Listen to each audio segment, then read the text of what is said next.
a perna aberta puxando com a mão. E por baixo, vai deslizando em cima da água, pela corda. É simples o objetivo da coisa.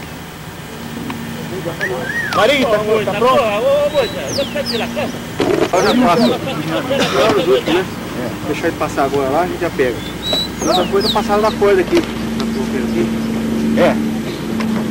Não passar por essa corda, não por essa corda.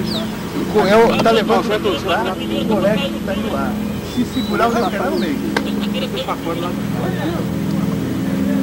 Vamos observar a pegada lá, como é que ele vai fazer para pegar naquele ferrinho lá, tá? É aqui assim, ó. As duas mãos juntas, não façam isso. É isso aqui, seguro bem. Ele vai mandar recolher o joelho. Aí vocês joguem o joelho no queixo, tá? Aí vai automaticamente e vão embora. É tranquilo.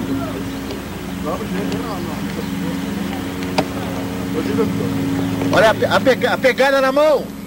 Olha lá, ó, as duas mãos aqui.